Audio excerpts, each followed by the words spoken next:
కుళ్ళిపోయిన vegetables and bad quality supplies. దాని appropriate cases already book చేశాము. అలానే రైస్ బ్యాగ్స్లో కొంత పీడిఎస్ సరుకు కూడా దొరకడం జరిగింది. దానికి ఇక్కడ మన సిఎస్డిటీ గారు ఉన్నారు. He'll be filing 6A case అనేది కూడా బుక్ చేస్తారు దానికి. అదర్ దెన్ దట్ ఈ హాస్పిటల్ ల్యాబ్ ఏవైతే ఉన్నాయో వాటికి రిజిస్ట్రేషన్ లేదు అనేది మాకు హైలైట్ అయ్యింది. So through DMHOs help college administration faculty they are applying for registration.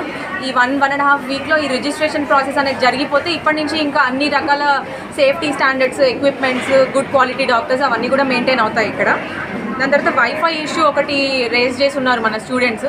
So wifi అనేది అందరికీ ఇప్పుడు ఈ బేసిక్ రిక్వైర్మెంట్ కాబట్టి అది వెంటనే లైబ్రరీలో రీస్టోర్ చేస్తామని ఫ్యాకల్టీ మనకి ప్రామిస్ చేశారు. That will be done with in 1 వీక్లో జరిగిపోతుంది.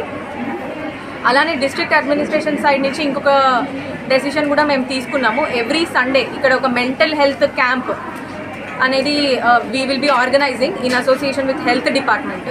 ఇక్కడ ఇంత 7,000 మెంబర్స్ స్టూడెంట్స్ ఉన్నారు కానీ కౌన్సిలర్ లేకపోవడం వల్ల స్టూడెంట్స్ పేరెంట్స్ నుంచి దూరంగా ఉన్నప్పుడు ఎట్లాంటి మెంటల్ హెల్త్ ఇష్యూస్ ఫేస్ చేస్తున్నారు, డిప్రెషన్, లోన్లీనెస్, యాంగ్జైటీ, వీటన్నిటి కోసం every week wheel send a counsellor here.